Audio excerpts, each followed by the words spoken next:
Okay, here I just want to do a quick video about one thing I did to my engine in this Jeep so that I really burned hardly any oil. I think it leaks more oil than it burns now, which is awesome.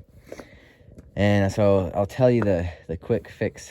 It wasn't a quick fix, but it was a fix that I did that really slowed down that oil consumption. So a few months ago, it had I had white smoke. Was it white? No, it was blue smoke. I don't know. Anyway, whatever color smoke it was when you're burning a lot of oil coming out of the tailpipe. And the symptoms were that it would only do it at idle. And if it idled for a long time, then you stomped on the gas, you know, a huge cloud of smoke would come out. I think it's blue smoke, right? When it's that kind of, it's like a tint of blue to it if it's oil, I think. Anyway, so I was kind of having those for symptoms. And after looking into it a little bit, some people suggested that that's typically your valve stem seals, which I have a couple right here. These guys. And so where these go is if you pop off your valve cover, you'll have, that's where all your valves are, the guides are for them, and their springs are right there and everything. And so someone suggested replacing those, and you can actually replace those seals on them on the motor. You don't have to take off the whole head or anything like that. So you pop off this, and this was a pain to get out of here because there's just not a lot of room, but you can't get it out. You take out your spark plugs. I have this like insert that you put into that spark plug port, and you put compressed air in it. So that what that does, and that pressurizes your whole cylinder, and it pushes the valves up, keeps them up. And then you get this tool, and I rented from O'Reilly's. You can press the valve stem spring, kind of tap out the little lockers that are in it, or you just hit the tool with a hammer and it pops out the lockers that hold the spring on the valve stem. Pull out the spring, pop off the old valve seal, and then you pop this one on the new stem of the valve. And then you put your spring back on and your lockers in and take it out, and you do that, 16 times. So anyway, so it was time consuming, not super complicated, but just very time consuming. It definitely took me a day to do that and a day to do that, and I'm just slow. And I didn't have it was not like a full 8-hour day, but it took the rest of my day after work for sure.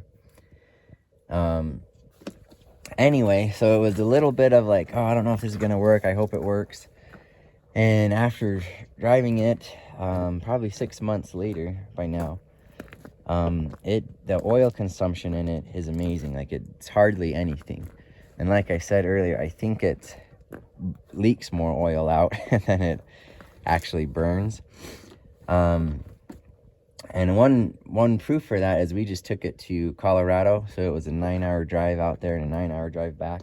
And I only had to add about half a quart of oil. And that's 18 hours of driving, 75 plus miles per hour the whole time. Going over mountains and everything, so your motor's working hard. Anyway, I just thought that was really good.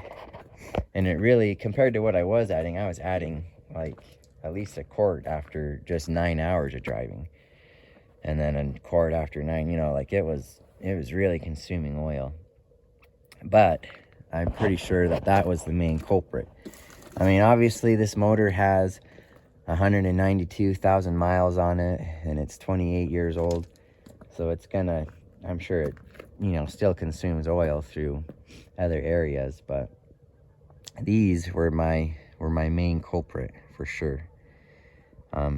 Anyway, so if you're burning a ton of oil and you have some symptoms like I was having, this could be your fix. And these themselves are not very much money. It's actually a really cheap fix to do if you do it yourself.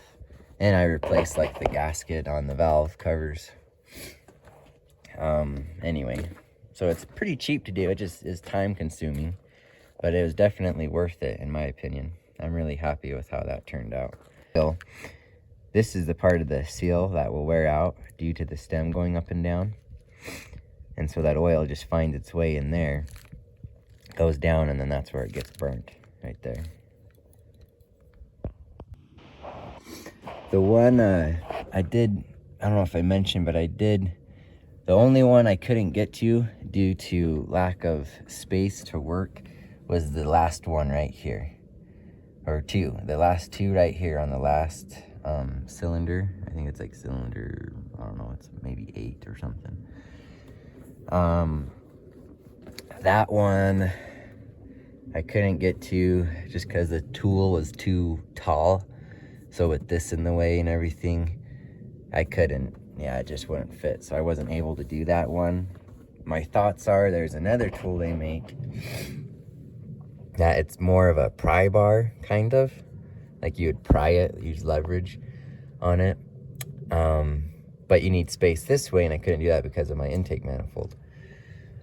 But I'm going to be replacing this year, I think, this intake manifold with an air gap one from, who makes that? I think it's Eldebrock that makes it. Anyway, I'm going to be replacing it with an air gap one.